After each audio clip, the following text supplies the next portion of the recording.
Доброго дня та добрий вечір. Від імені спільноти Флоридського міжнародного університету у Майамі доктор Хіларі Ландорф, виконавчий директор Офісу глобальних навчальних ініціатив, та я, Мałgorzata Durygin, маємо честь привітати сьогодні доктора Василя Біалика, завідувача кафедри комунікативної лінгвістики та перекладу, та доктор Оксану Петренко, доцента цієї ж кафедри, їх колег та студентів із Чернівецького національного університету імені Юрія Федковича, а також гостей з Чернівців, Майамі і не тільки. Ми хотіли подякувати учасникам з України за те, що ви в такий непростий час прийняли наше запрошення до спільного діалогу. Ми вдячні вам за вашу хоробрість у боротьбі за наші спільні вартості, зокрема за свободу та демократію, які не дані нам раз і назавжди. Разом з вами віримо, що, як каже ваш лідер, життя переможе смерть, а світло – темряву. Дякую. Thank you. Thank you, Małgorzata.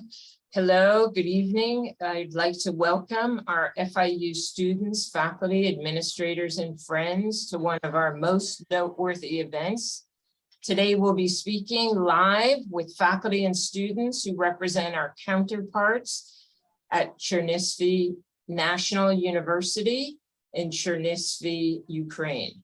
On behalf of the whole FIU community, I'd like to express our profound appreciation and gratitude to our guests for their willingness and efforts to speak to us directly about their situation in Ukraine today. In this time, it's critical for all of us to hear directly from those who bear witness to history. Your direct testimony will help us build support for your individual and your collective well-being. Democracy exists as a commitment or not at all. In taking the risks you do on a daily basis, you are making possible the continuation of democracy for all of us. Please know that we're in awe at your strength of mind, body, heart, and soul as you continue your courageous fight for democracy, for you, for us, and for the world. I'd like to now introduce Dr. Shlomi Dinar, Interim Dean of the Stephen J. Green School of International and Public Affairs at FIU. Dr. Dinar is also the faculty director for the Master of Arts in Global Affairs program. His research interests lie at the intersection of international environmental politics, security, and negotiation, all essential interconnected areas of international relations. Thank you for being with us, Dean Dinar. We're happy that you're here. Thank you so much, Dr. Landorf, for the introduction and more importantly, for organizing this event for our students and inviting me to say a few words to our guests from Ukraine. I'm honored to be here with all of you, though I wish the circumstances were much different. To our friends from Ukraine, students and faculty members who join us from their university, please know we are humbled by your willingness to be with us today and to share your stories. You are witnesses to history, a terrible history, and we are so proud of you for your bravery and your tenacity in the face of such difficulties. Since the Russian invasion began in February, we in the United States have watched this war unfold with great sadness. Many of our faculty and some students as well have experience in the region, traveling or studying, doing research, or simply living, and it is with tremendous concern that we watch your struggle from afar. Please know that your fight for democracy is the world's fight. We support you and we are with you in spirit, if not on the ground. At the Green School, we are committed to fostering a greater understanding of global issues and the common struggles of our one human family. Through our Václav Havel program for human rights and diplomacy, we are especially concerned about the struggle for democracy around the globe, and we have hosted many great leaders from Eastern Europe and other regions to inspire and educate our students so that they understand the privilege and responsibility of freedom and democracy. And that as our future global leaders, they will be able to make the best, most informed decisions. Earlier this year, we hosted Yuri Sergeyev, the former Ukrainian ambassador to the United Nations, and he shared with our students his views on the Ukrainian patriots, whose principal goal is to protect and further build on independent, democratic, and prosperous Ukraine.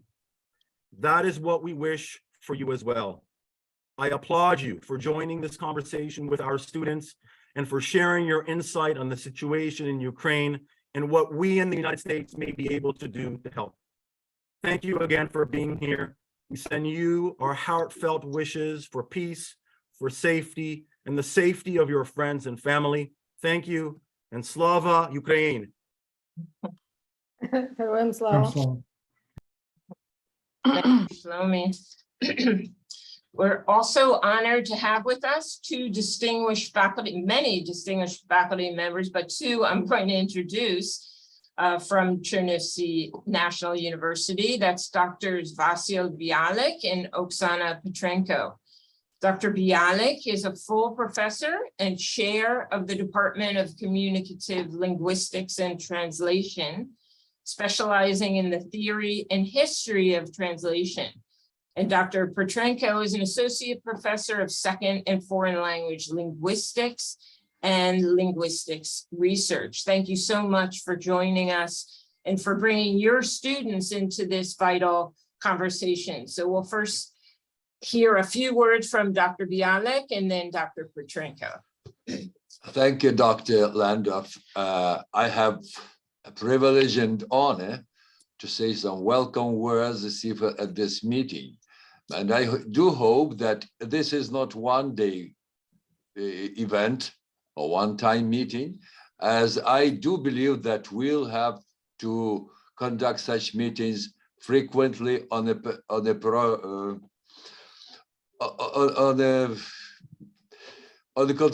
continual basis, so to say, every time. I think that I would like also to express my deep gratitude to Dr.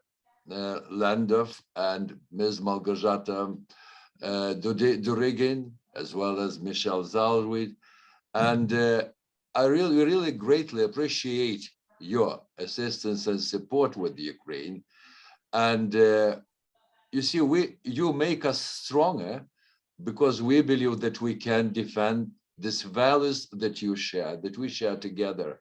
And here among the students who are mostly from Ukraine, there is also one of our students who is from Syria, so who knows better. So this is exactly what Dr. Dina Shlomi mentioned about global values and democracy we're talking about. So I suppose that probably she will also share with her impressions and her experiences as for this war against Russia. I would like to thank you all for making this meeting possible. And probably first and foremost, I must mention also Ms. Irina Lambrianidis, because it was she who got acquainted with you. I mean, and I think that I wish that you had a good discussion, today. And this is not going to be just the last one, but this is just the beginning of our cooperation. Thank you. Thank you. And Dr. Petrenko? Okay, hello everybody, and I'm very thankful for everybody who made this meeting. You see, and we are really impressed for such occasion that American friends can try to be interested in our situation. You see, it is really crucial and very difficult period for Ukraine, and our struggle for our freedom and for our independence is very hard, but I hope and I know that we will win, you see, because the price is very, very high for everybody of us, not only for Ukraine, but for the whole world. And I hope so that it is not the first and the last one meeting. Maybe in future, when when we win, after our victory, we will see you in our country, in our city, and we will show you the beautiful city. Perfectly, for sure, beautiful city and beautiful university. And I hope so that our students from both sides, from the United States of America and from Ukraine, they will be very great friends, big friends, something like we are. I think nowadays we are something like relatives because you are so very close to us. You try to understand maybe our problems, and you try to understand our life, and maybe you can be in touch with this. You hear the signals of alert, and it is something like symbolic. You see, it's very symbolic. You feel, what does it mean? What does it mean for us, and what does it mean for the whole world? Thank you very much. Thank you very much for this meeting, and I hope so that it will be in future, not speaking only about the war and the life in war, but also about the peace and how to renovate this country. Thank you very much. Thank you. Thank you, Dr. Petrenko. Now we're going to go and have the students have a chance to express their views, and we'll go through a few questions. For the students, you can put your answers in chat, or unmute your speaker, and we'd love to hear from you. First question for you. Just, if you would, please describe your daily life now during the war. If you would describe, we'd like to know what you do in your daily life during the war. What's your daily life like?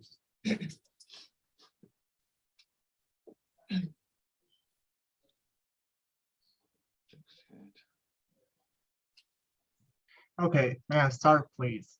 Please, you know. So I wake up early in the morning with the thought of the upcoming day and the tasks that I might tackle and the possibilities of me improving the situation in this country. Also, of course, all of us are trying to study and to achieve some results and to try to follow the routine. However, with the constant bombing, with the constant air raid alarm, it is pretty hard to not to be stressed and not to think about different aspects of your life, and not to ask yourself a thought-provoking questions. However, I'm pretty sure that all of us are trying to pretend like everything is fine, and that we try to be strong, be courageous, and always to follow our day through.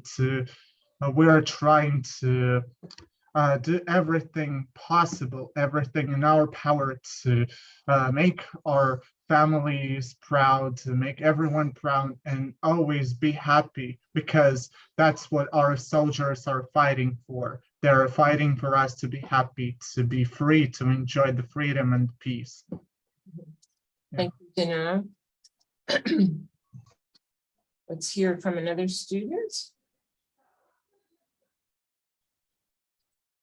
I would like to say some words. Every day is, every day includes this constant fear of unknown, because especially when you hear air raid sirens, you need to protect yourself, but you really don't know how. And you are just thinking about all those people who are fighting for our freedom, and for those people who are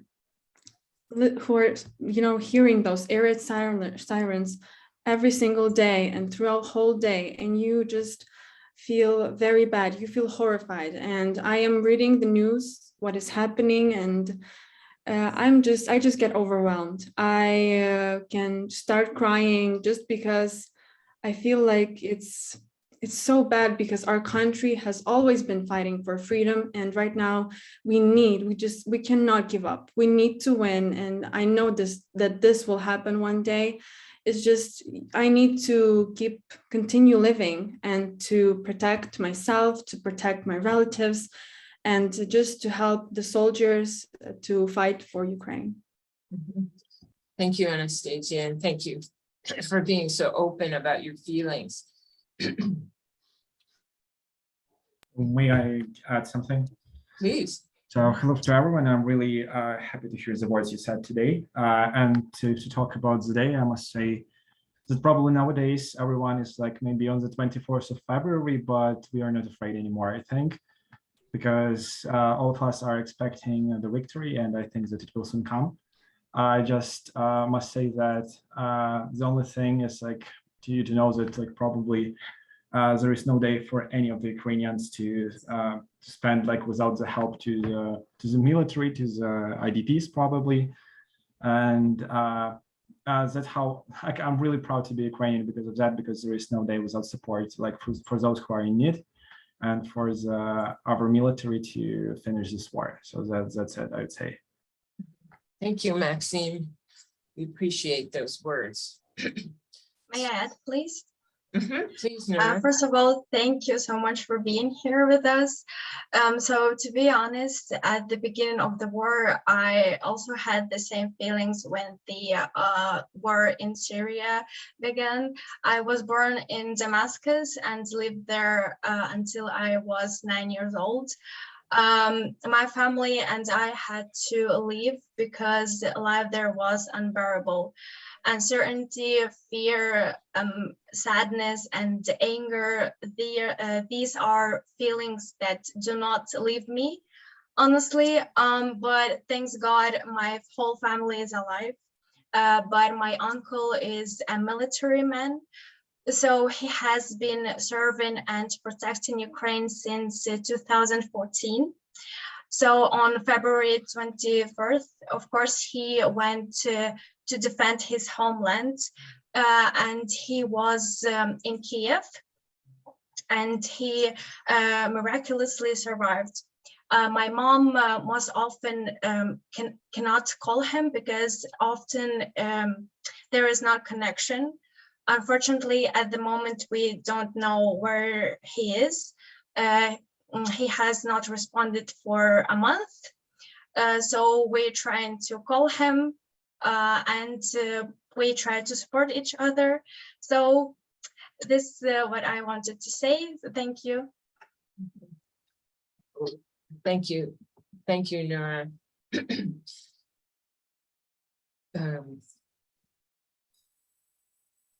Pavlo. Yes, if I might add.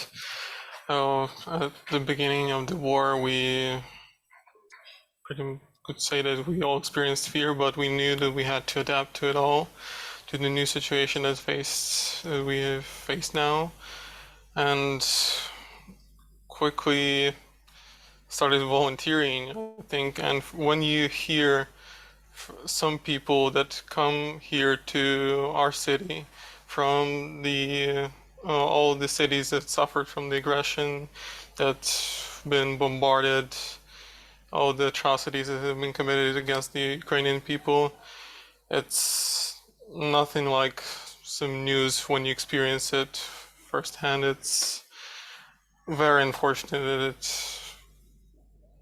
happened to them, and we're trying our best. When you try your best to help them, to find shelter for these people, it gives at least some hope that we as Ukrainians can be united and we can help each other to endure and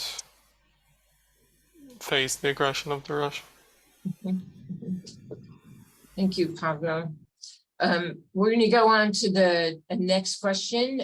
What do you want us to know about the situation in Ukraine? What would you like us to know about the war?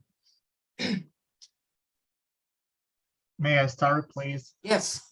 Okay, so first of all, I'd like to emphasize the fact that this war has started basically 10 years ago in 2014. And I actually first-handedly felt this pressure as I lived in Eastern Ukraine, in Donbass region. And I knew what fear was when I was 12 years old. So I felt that pressure, and I knew that Russians were not going to save us. And even at that time, they committed a lot of atrocities that were not precedented and were not prosecuted and punished. The world let Putin and his minions, so to speak, get away, and he was unpunished. He basically took part of our territory, the territory that my family and I used to visit a lot. We used to spend a lot of time there and enjoy beautiful local sightseeing. But because of this proxy war and this hybrid war, we had to flee. We had to, unfortunately, abstain from all of the luxuries that we used to have. And that was an unfortunate page in our history. And now, right now, Russia is committing a lot of crimes and pinning them to neo-Nazis that don't even exist. It's a myth, a common misconception that they are using to weaponize their propaganda and to push their agenda of fighting against terrorism, where they are the real terrorists and they have to be punished for that. And the whole world's community should gather and should tell them that they have to be stopped and they should be put at their place. So thank you for listening to me. Thank you, Danilo. Other responses? What do you want us to know about what's going on? Yeah. Maxime. So as since the war began, I was like cooperating with some big organizations, probably as you heard for Vision. I have faced with a lot of IDPs like in Chernivtsi.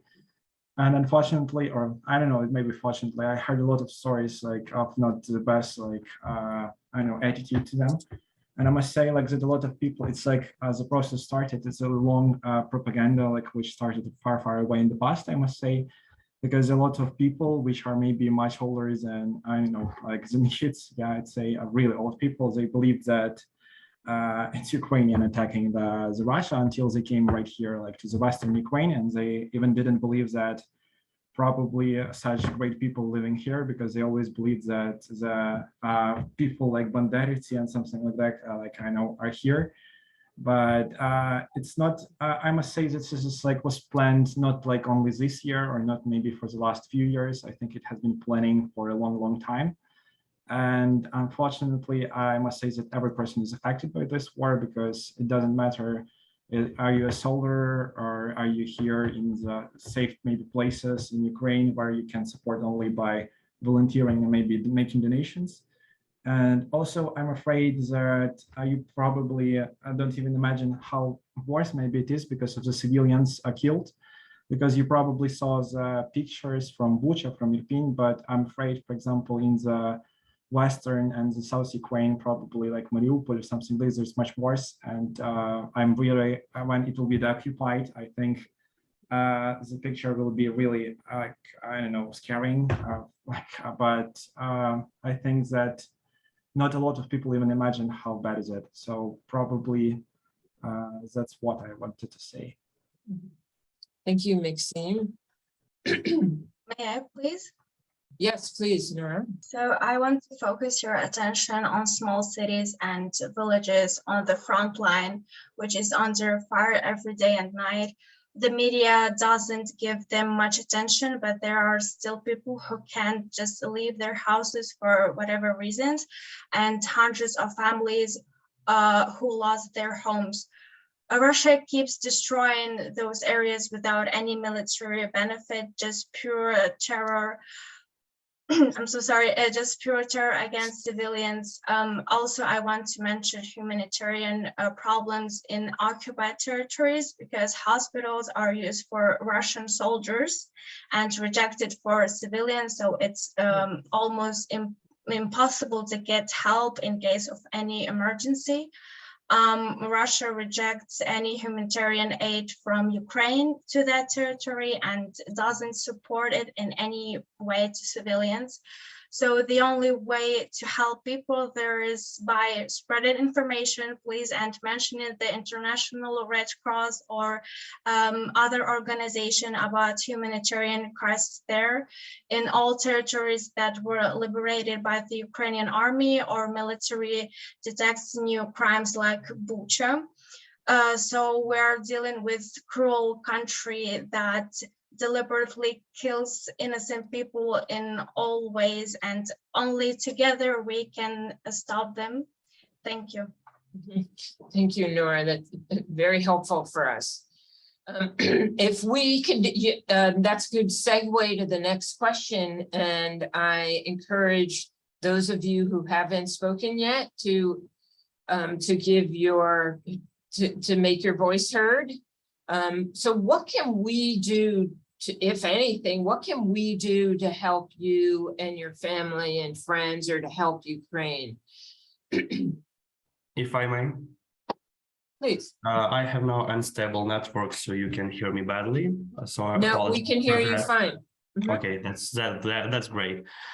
I can say about my family personally. Now my dad is at war, but we are trying our best to help him and to help military in our country.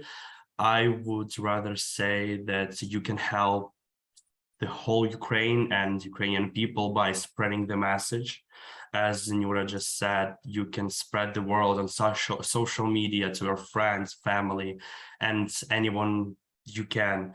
If you have a possibility, if you have money, you also can donate to various charitable organizations to support Ukraine. And if you don't have money or you don't have a possibility to do that, you can really help us to bring it to the people's attention, to make more and more people know about it. I will be really helpful for that. Thank you, Basim. Tatiana, Anastasia. I would like to add. We know that a range of countries have committed billions of dollars as an aid for Ukraine, but yet the demand of security assistance is still high because we have been fighting for more than 8 months.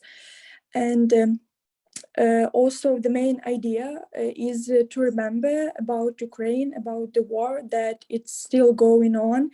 And the best that we all can do is to go on demonstrations and to attract public attention to the fact that the war is still going on, and even wearing like a jacket with the Ukrainian flag on, I guess that also will work. And the worst that can happen is to to get used to such situation and do nothing. It's up to everyone, and everyone has to do that is that people can do. Thank you, Tatiana.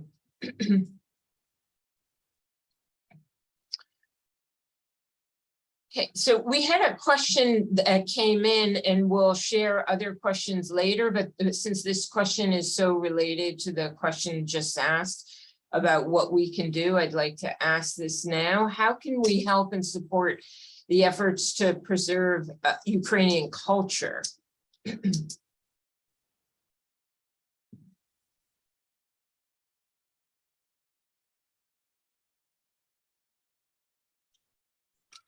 So first of all, you can always speak out on this topic, as many people even nowadays confuse Russian and Ukrainian culture. which is unacceptable, and they are absolutely different. And that was the Soviet Union's policy before, to incorporate all the cultures and create one culture that would erase the nationality, the culture, the language. And now we are still trying to restore everything that was lost. Like even our letters were taken out from our alphabet, and now we are restoring everything. So please spread the word. Please tell everyone about Ukrainian culture, how it's diverse, how it has a lot of sides to it, and how it can astonish everyone and just stun everyone. Yeah. Thank you, Danilo. Very good advice. Other responses here? How can we spread the word about or help and support efforts to preserve Ukrainian culture? And we'll mix that about what do you want us to know about Ukraine? Simply just one word only. I want to say that this is the war not only between two countries, but between two cultures, completely different, between two mentalities, completely different. And how old is Ukrainian culture? It's just so it like 2 millennium or something like that. So I suppose probably the students will just pick up this topic. Thank you, Dr. Biana. May I add something, like in this case? Yes, please, Maxim. I also know that there are a lot of Ukrainian singers and bands like which are participating all around the world. So I don't know, probably all of us heard a lot of Ukrainian songs, like the one, for example, which won the Eurovision or something like that. I strongly recommend you to visit this concert just to feel like this Ukrainian language, just to feel this Ukrainian culture.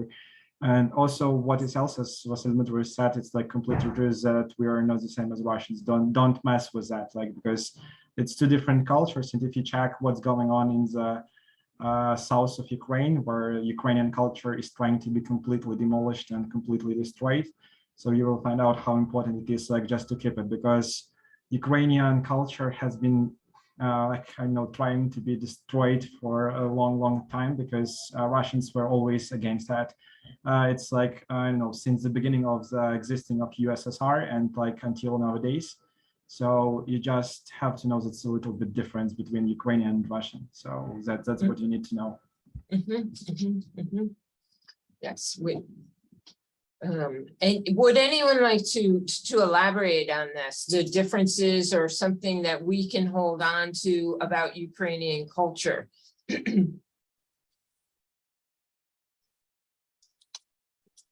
May I just add, the best way, in my opinion, the best way to raise awareness is to talk with natives, like Ukrainians in this case. I was a former exchange student and I had a chance to study in the US in 2013-14. And the program that gave me the chance is called FLEX. It was established by the US Department of State after the Cold War and when the Soviet Union broke. And this program, like, the main aim is to find this mutual understanding between America and the countries that were the part of the Soviet Union at that time. And I had a chance to study in my high school in the States. It was a school in Houston district. And the thing I noticed that a lot of Americans at that time in 2013 had no idea that Ukraine was a separate country. We all know in Ukraine that we say just Ukraine, but a lot of my teachers said they're Ukraine because they wanted to add this article that we belong to Russia somehow. And this exchange here has given a lot to me and to my understanding of American culture. But on the other hand, I've developed long-lasting friendship with my American friends, with my former teachers, and the support and the kind words that I received on the 24th of February were beyond description. And my students at my high school remembered me and they contacted me with their kind wishes and prayers. And I have a feeling that they remember me and they remember Ukrainian culture by this. And this dialogue is just perfect between our students and the students of your university, because they will know more about our traditions here, about our customs. And I'm sure that it will encourage this long-lasting relationship in the future. And we can do we can make it even better if we just continue working and cooperating. It will be the best choice in this case. Thank you, Dr. Senchek. And I'm sure that what you say is true, that you brought a lot of knowledge and awareness of Ukraine to your US peers when you were there. If I may, I would like to dwell upon this topic a bit more. So I guess that a lot of Americans right now are not aware, part of the Western world is not aware that Ukraine and all of the post-Soviet countries are suffering from, if I may to say so, post-colonial syndrome, because not everyone is seeing Russia as a colonial state, colonial empire, but actually it was. It just because their colonies were not situated on a different continent, most of the people still do not recognize that Russia is a colonial state and needs to be decolonized. Not only about 15 republics that used to create a Soviet Union, but also there are a lot of minority nations in Russia that are still being oppressed, and they are banned for speaking their language as we used to when we were in the Soviet Union. Yeah, for example, I can speak from my personal experience. My great-grandfather was a miller, and he had quite successful business in late Tsarist times. But after that, when Red Army came, they named him Kurkul. They confiscated all of his belongings and his mill. And after that, my family lost everything and couldn't recover for like 50 years. And I guess this experience was shared by like millions of my compatriots in Ukraine and in other republics. That is why a lot of people right now who used to be part of Soviet Union are so negative about it and about Russia, because Russians were the main beneficiary of these resources that were dragged out from the colonial states like Ukraine or Baltic states or Poland. That's why they never had so shortages. That's why they not understand what a Holodomor was. When millions of Ukrainians starved to death because all of the grain was confiscated, Russia in that time had a rich life, and they used this grain to pay for a lot of equipment to industrialize like core of Russia. Right now, in those cities like Chernivtsi or others where Russian tanks are being created to go to war to Ukraine once more. So we need to know, we need to spread this information that a lot of the people in the West don't know yet, that Russia is also a country that needs to be decolonized. Thank you. Thank you for that. Very important. We have one more question, predetermined questions, and then there are several questions coming in from faculty and students and staff at FIU. And that question is, what do you want us to know that hasn't been reported in the media, that you feel like that needs to be, that we need to hear, that we wouldn't have heard in the media?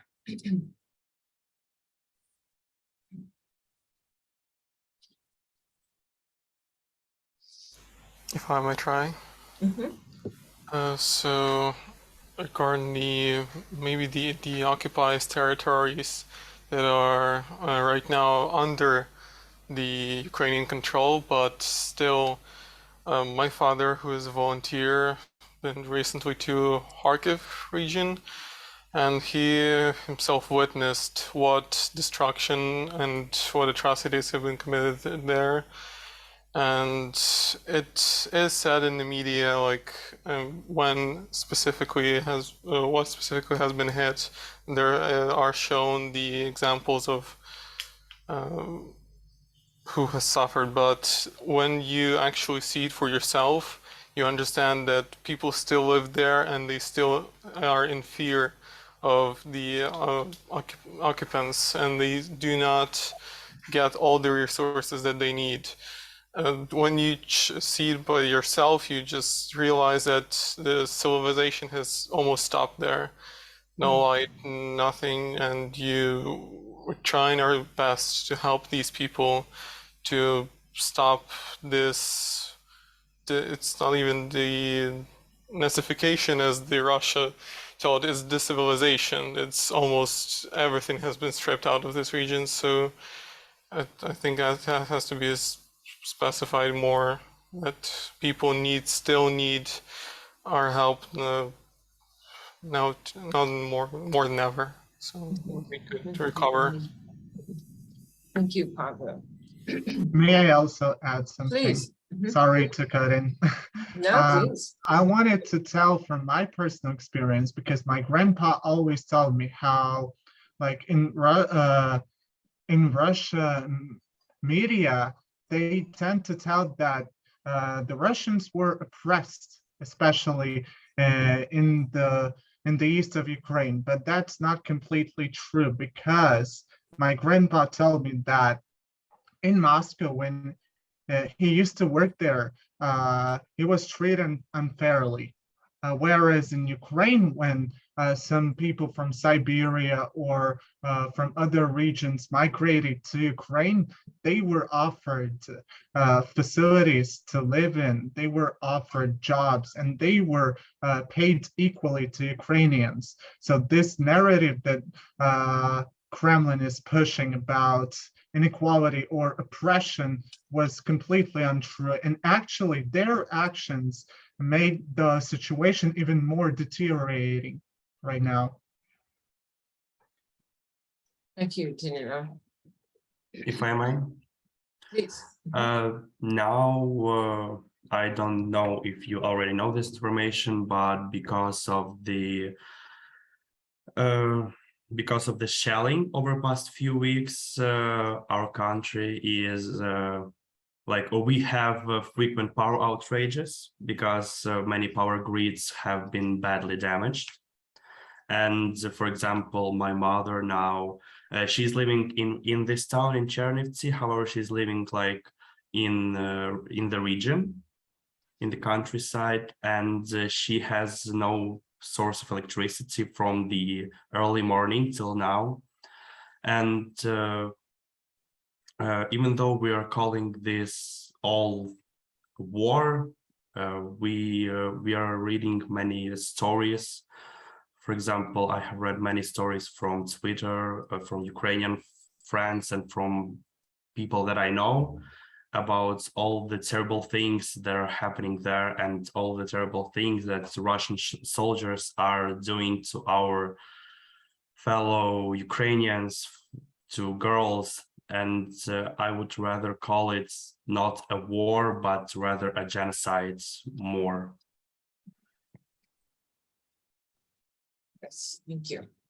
Okay, sorry for interrupting, but I want to add something. First of all, for your mediator, you must maybe the main thing that nowadays we have the genocide of Ukrainian nation, you see, genocide, because a lot of crimes, a lot of violation, you see, and now we have air raid terror all over through the whole country, because we live are always under the alert, you see, and you must know it.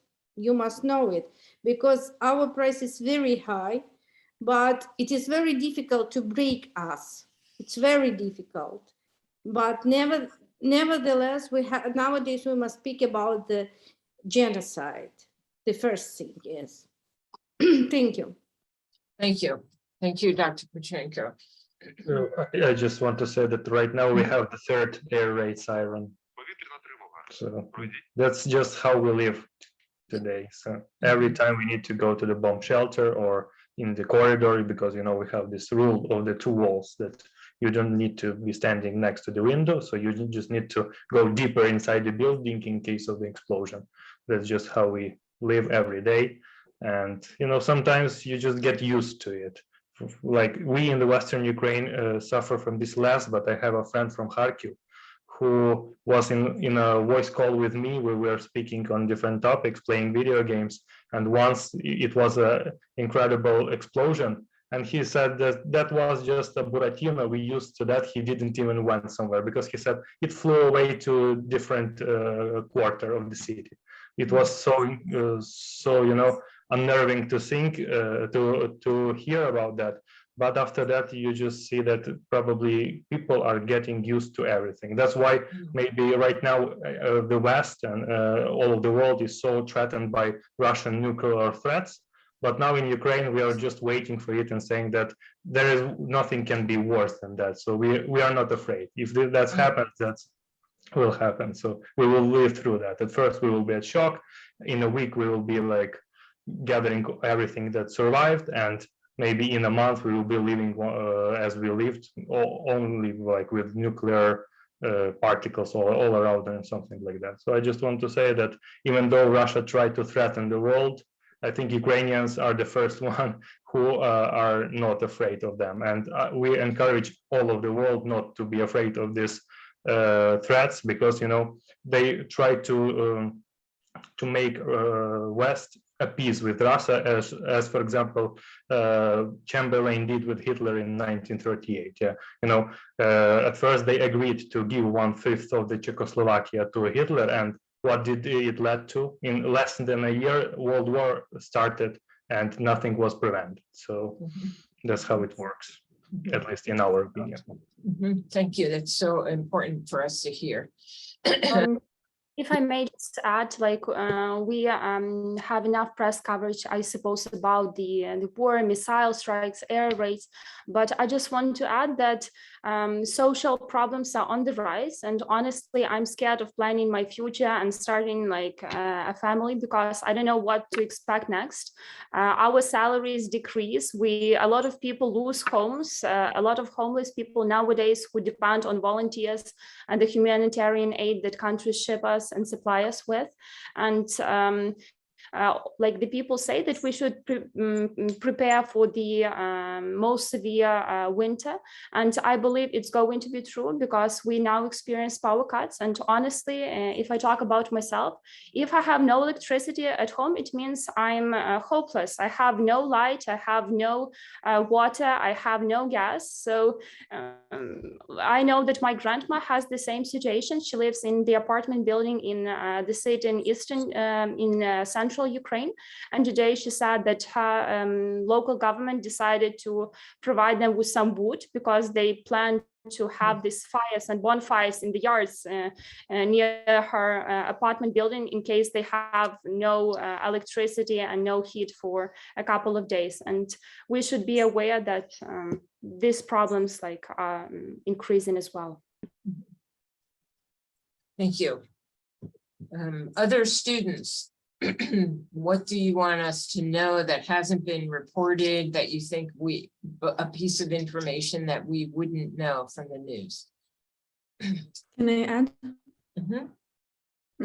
I wanted to say that my father, now he is a combat officer, and he's teaching soldiers and all the stuff about weapons. And when he came home like 2 or 3 weeks ago, he had like 5 days off, and he could come home, and he did. And when he was just talking about the stuff he saw and the things he experienced, and you know, my father has like this character that he's disappointed, but when I was talking to him and when I saw that he was just shaking his head and he was speechless, and I saw tears in his eyes, it was heartbreaking, because he heard all the explosions, and it's so horrifying and disappointing, because people are losing their lives just because they are Ukrainians, just because they want to live the best life, and because they want to be free. They have freedom of speech, and this just needs to stop.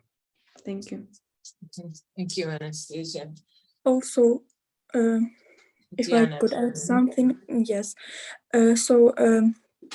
I guess that news channels show to the audience, so to say, only numbers, and I mean how much Ukrainian territory was occupied and liberated, how the number of casualties, or how many people are captured, and so on. But like telling only the numbers doesn't let the audience to feel how devastating and heartbreaking it is. So we should bear in mind that behind those numbers are people. For example, there were photos of a man who held his dead wife's hand because she was killed. For example, a small girl whose face is all in tears because her father was killed while defending his country, his daughter, and while fighting for the freedom of his family. And there are actually thousands of such stories, and we mustn't let like that number increase.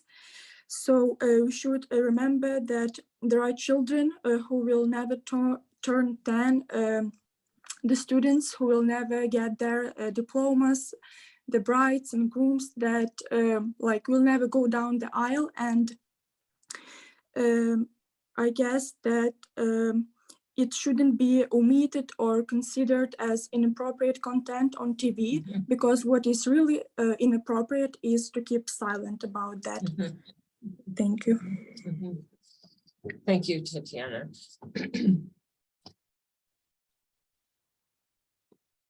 Also, I would like to add that if to compare our armies, I must say that unfortunately, war is always about the death. And I must say that a lot of, like on the east and the south Ukraine, the blossom of our country is dying. And when on the other hand, they do not like look what to mobilize, yeah, so they don't care if they were fighting in any army before, or they know what is army. They just take the people just to make it as a meat, I would say, I don't know, or something like that, just to rush some points. So that's completely different because unfortunately, a lot of people I know that already died. They were like just like the best sons of Ukraine, and I cannot say the same about the Russian warriors, unfortunately. Thank you, Maxime. We're going to now go to the questions that are coming in the chat. We'll take about 5 or 10 minutes for that. So the first question, has this war influenced your study plans in any way? So for example, have you enrolled in classes that you felt were particularly relevant to what's going on now, or maybe even changed your major because of what's going on? So has the war, or how has the war influenced your study plans?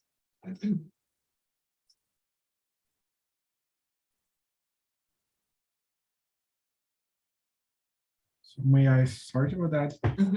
So first of all, if you talk about studying, you see that like, even right now there are 3 alarm alerts right now, like the air alerts, and you understand that during our like studying, it's impossible to have studying when it is air alert, because a lot of students are from the eastern Ukraine, probably the center of the middle of the Ukraine, and something like that. So it's difficult because some of them should go to the shelter, like we all should go to the shelter, but still. And it's impossible to have like some of the kind of lessons.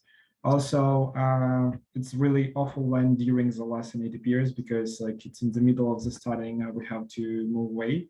And I know if to compare, even like I have got a younger brother and he's like in the kindergarten, and sometimes what is a shelter, I'm really sorry that such like little kids know what is war, and there's no way out of here. So, but that's cool because like they know the real enemy, like because I don't think it will change for a long time, unfortunately. But it affected like from the little kids up to the students, and I think even the professors and teachers like all over Ukraine. So that's what I wanted to say about that. Thank you. I also like to say that I planned this year to study in Austria the economics in order for me to bring this experience back to Ukraine and implement this in practice.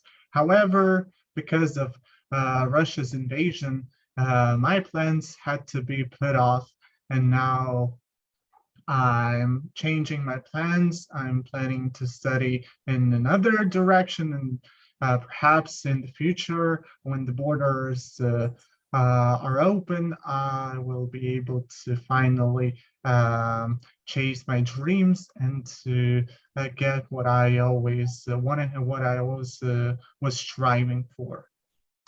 And what's that? You know. That was I always wanted to study economics and politics to improve the situation in our country, to make our Ukraine even a better place, as obviously we have problems. Yeah, that's obvious. Every country has problems, but this is why we need to encourage our youth to gain experience from other countries, to learn from them, and then to accumulate this experience and use it to benefit for our country. And this is why it's really important that we combat Russia, we defeat this tyrannical state, and then we are moving forward towards a successful and towards promising future. Thank you. Anyone else? How has the war affected your study plans? Have you changed majors? Are you departments? Are you studying a particular course because you think it's relevant?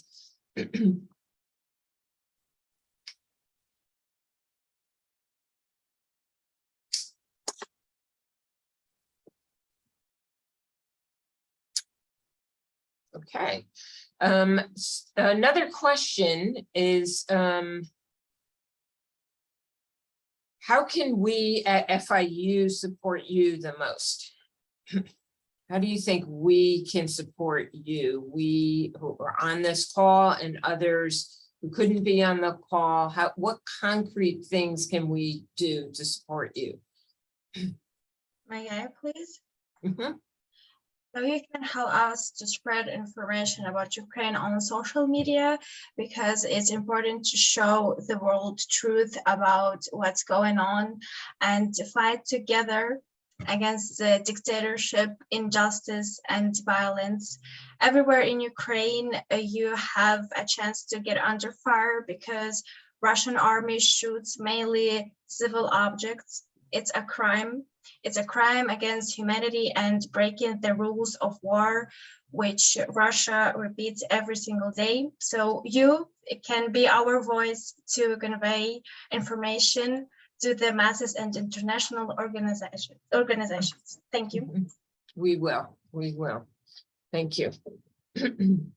I also like to add that I believe that I know that some people in the US think that Ukraine rips them off of their money and their weapons. I totally understand that. And I know that we are asking a lot from you, but I'm asking you to send more weapons, to send more financial support to Ukraine. And I totally understand some people that feel like they're pouring money into Ukraine for no reason, that it's not their war, it's ours. But in fact, it's a war that is about democracy and totalitarism, and it's about values versus oppression. So it concerns the whole world, which is why this victory is so crucial for the future progress.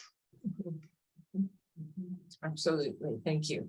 And I also want to add, so of course, my life has changed. As I said, the feeling of fear and hatred does not leave me. My mental state is terrible.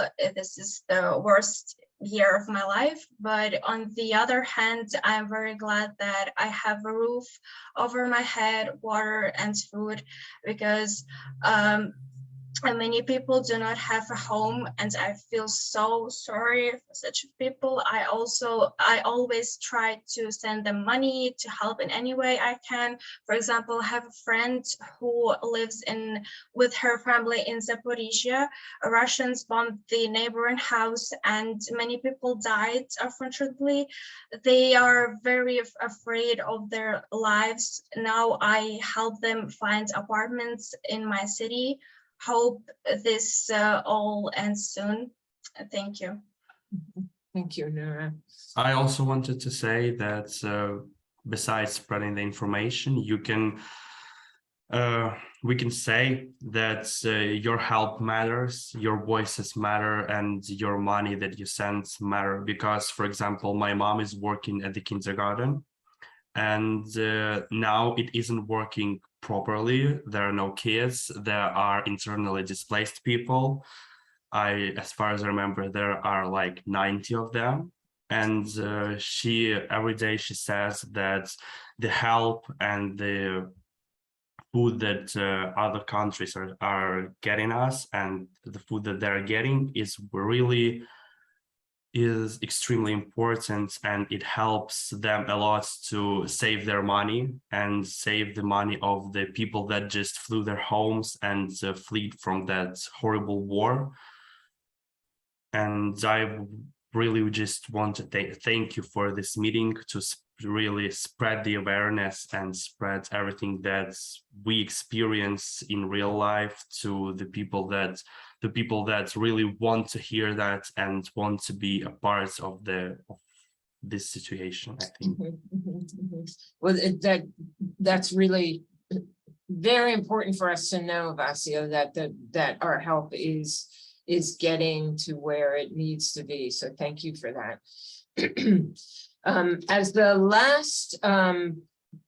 last thing we're going to do together today, and as Dr. Bodanik says, this is not the end, this is the beginning of our collaboration, is we'd like to learn a little bit of Ukrainian. So I'm going to go around, and if you can give us one word, each of you one word or phrase that you want us to know, either in English or Ukrainian, actually, but be great if it were Ukrainian, but one word you'd like to end with. And we'll start with you, Dr. Petrenko. Окей. Ну, саме відоме – це «Слава Україні».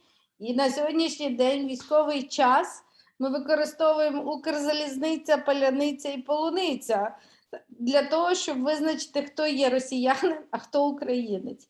Так що вчимо Паляниця, Укрзалізниця. Maybe somebody else. Okay? Okay, that was one long phrase. And we have a Margazata, maybe you got that? Маргажата, ви зрозуміли? Звичайно. So Dr. Petrenko says that there is a word that distinguishes Ukrainians from Russians because only Ukrainians can pronounce it properly. Palyanitsa, Palyanitsa. So this is the code word which is really helpful in the trenches, where even Russian-speaking soldiers that during the dark hours, when they can protect themselves because they know if their allies are approaching or Russians are approaching and are going to kill them. So even Russian-speaking soldiers are using those words like Palanitsa or Zaliznytsia, which is the railway in Ukrainian, to recognize themselves and their allies. Thank you. Maxime, one word or phrase you want to leave us with? Very difficult to pronounce some words, you see, and some sounds. So basically, if you talk about me, I would say like three typical greetings. One of them, I'm sure you know, it's like Slava Ukraini, Heroям Slava, yeah, glory to Ukraine, glory to heroes. We also have got Slava Nazi, Smart Vorogam, so glory to the nation and death to the enemies. And the last one, Ukraina, Ponad uсе, so Ukraine overall. something like that. So this one is like, I think the most important you to know, like how to greet Ukrainians anywhere. Thank you, Maxine. Nura.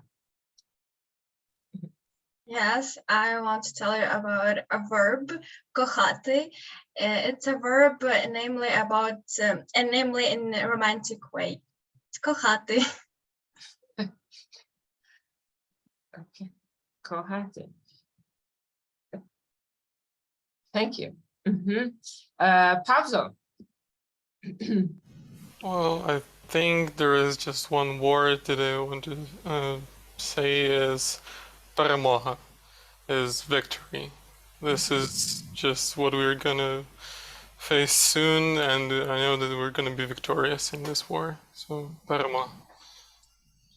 Thank you. Danilo. Yeah, I'd like to teach you an expression which means love your motherland. Любіть батьківщину. Thank you. Anastasia. Yes, I wanted to share the phrase "Все буде Україна" because Ukraine will win, Ukraine is fighting, and there will be peace, and Ukraine will be developing. So все буде Україна. Thank you. And Dr. Sorochan. Yeah, I would like to share a bit of a meme phrase if you ask me. It would be bavovna. You know, there is a short story when Ukraine decided to fight back Russia. So we started bombing Russian territory in Belgorod, for example. But Russia has a censorship in their TV, so they could not speak about explosions or some kind of attacks. So instead of that, they used to say claps, like sound of clapping. And after that, some of Russians decided to go to Ukraine undercover using Google Translate in Ukrainian language, and they say that there have been bavovna in the region. But bavovna is the Ukrainian word for cotton, but in Russian it would be the same as for clap, chlopok. So in this case, this meme was born, and every time we are referring to explosions or attacks in Russia, like in Belgorod or Kursk or somewhere, we are saying that bavovna is happened there. Thank you. Tatiana. So it's a phrase that is very meaningful for us. Борітися, поборити. And it's a quote of Taras Shevchenko. Probably you have heard about this world famous author. And it means like battle on and you will win your battle. Keep fighting. So it's the phrase. Thank you. And Vasil. I would like to share the phrase that helps me keep strong. This is the phrase "stay strong." Залишайтеся сильними. It's something that we should recall to ourselves every day when we wake up and go to bed. Thank you. And Dr. Bialik, you've got the last word here. Oh, thank you, Dr. Landorf. And I think that when the students and all the participants spoke about help for Ukraine or something like that, so it means that Ukraine is not poor. It does not mean that Ukraine is poor. It is robbed, but it is not poor. It has fast, and I think that American students should know about that it has many firsts in industry and in agriculture. We cannot speak about our black soil. We cannot speak about our industrial enterprises and so on. So that's why we do believe, we still believe, so there was such a tongue, you see, so, and we do believe that the Ukraine will exist, the Ukraine will flourish, the Ukraine, but it will be together with our common efforts of all the world. So I suppose, so все буде Україна, as Nastya, so she mentioned this thing, it seems to me. You see, so все буде Україна. Ukraine will be. So Thank you very much. So really, it was exciting meeting, by the way. And Marizata. Дякуємо вам за вашу участь у цій події, за те, що ви знайшли у собі силу, щоб нам розповісти про свій особистий досвід. Велика вдячність вам за вашу щирість та мужність, за те, що ви не здаєтеся, що тримаєтеся один одного та своїх цінностей, та нагадуєте нам, що ця війна не стосується лише України.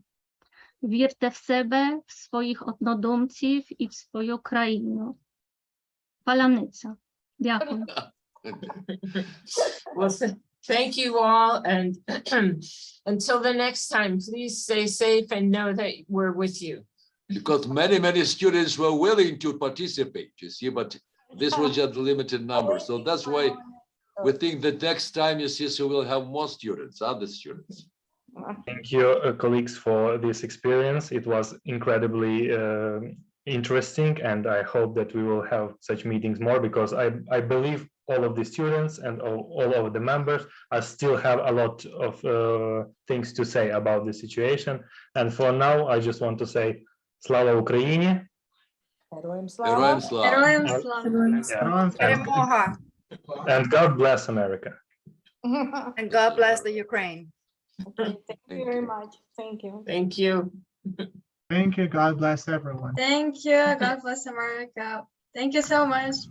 Thank you very much. Thank you.